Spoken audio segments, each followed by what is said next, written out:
आज Doubtnut app download करें। Doubtnut पर अपने सभी गणित, रसायन विज्ञान, भौतिक विज्ञान और जीव विज्ञान के डाउट्स का करो सफाया।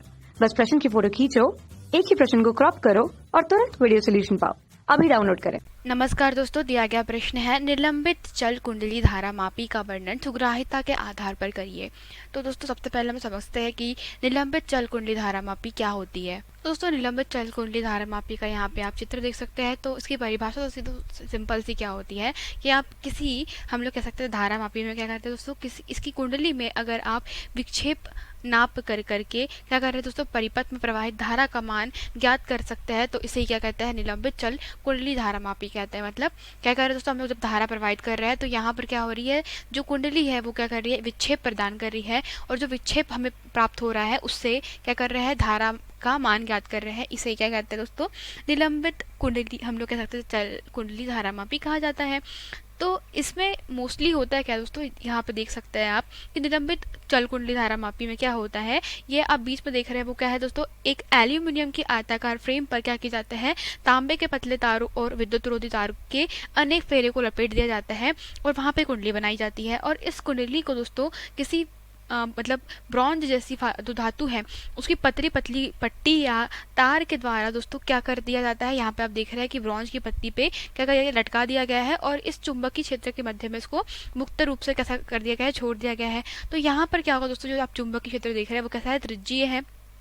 तो दोस्तों ये त्रिज्यीय इसलिए किया जाता है ताकि दोस्तों जब यह कुंडली जब घूमे तो पूर्णतः जो चुंबकीय क्षेत्र है यहाँ का एन तथा एस है वो क्या हो, पूर्णतया हमारी कुंडली से बद्ध हो, इसलिए इसका क्षेत्र त्रिज्यीय कर दिया है। ठीक है। और दोस्तों अब बात कर यहाँ पर उपस्थित ब्रॉन्ज की, तो आप ब्रॉन्ज पे देख सकते हैं दोस्तों, जो एम देख रहे हैं आप, ये जो देख रहे हैं यह क्या लगा होता है दोस्तों, यह होता है समतल दर्पण। ठीक है। तो जब ये समतल दर्पण जो दोस्तों लगा होता है वह क्या करता है कि जब भी कुंडली किसी भी एंगल से किसी भी कोण से घूमेगी तो यहाँ पर समतल दर्पण कैसा कुंडली से लगा हुआ है सीधा, तो जैसे ही कुंडली घूमेगी तो समतल दर्पण भी कैसा होगा, घूमेगा, क्योंकि दोस्तों समतल दर्पण कैसा है, यहाँ पे कुंडली से फिक्स है।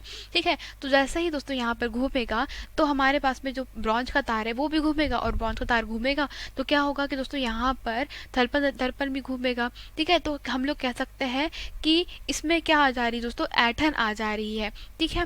और दोस्तों धारा जैसे ही दोस्तों हम लोग बात करते हैं, धारा का प्रवाह अगर बंद कर देंगे तो फिर से क्या हो जाएगा दोस्तों, ये जो कुंडली जितनी घूमी थी वापस से उसी मतलब अवस्था में वापस आ जाएगी। ठीक है दोस्तों। तो इस प्रकार से हम लोग कह सकते हैं कि निलंबित चल कुंडली धारा मापी में क्या किया जाता है दोस्तों, विक्षेप अर्थात फाई का मान ज्ञात करके धारा का मान ज्ञात किया जाता है। तो यहाँ पर सुग्राह्यता का आधार मतलब सुग्राह्यता का मतलब क्या है दोस्तों, सुग्राह्यता का मतलब ये है दोस्तों, यहाँ पर ये जो हमारे तार है इसमें क्या करते हैं, हमारी कुंडली में दोस्तों धारा प्रवाहित करेंगे तो क्या होगा कि हमारी कुंडली में दोस्तों एक बल आघूर्ण उत्पन्न होगा टाउ, और उस टाउ बल आघूर्ण के कारण क्या होगा, यह कुंडली घूमने लगेगी और जैसे ही दोस्तों कुंडली घूमेगी तो क्या होगा कि समतल दर्पण भी घूमेगा और हमें विक्षेपक दोस्तों एक विक्षेपण कोण का मान प्राप्त होगा। तो हम लोग कह सकते हैं यहाँ पे दोस्तों कि जैसे ही तांबे के तार की कुंडली जो है वह घूम रही है तो विक्षेप उत्पन्न हो रहा है, तो जो विक्षेप का मान है दोस्तों वह थोड़ा सा धारा का मान प्रवाहित करने पे भी अधिक से अधिक विक्षेप प्राप्त होना चाहिए। मतलब हम लोग आई का दोस्तों बहुत कम मान भी क्या कर रहे हैं,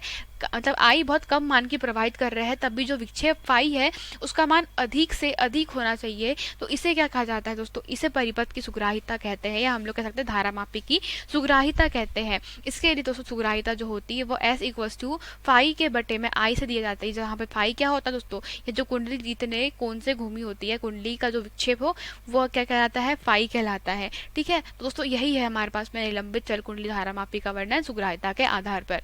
धन्यवाद। कक्षा 6 से 12वीं से लेकर नीट, IIT, JEE वो एडवांस के लेवल तक 1 करोड़ से ज्यादा छात्रों का भरोसा। आज ही डाउनलोड करें डाउटनेट ऐप या व्हाट्सएप करें अपने सारे डाउट्स 8400 400 400 पर।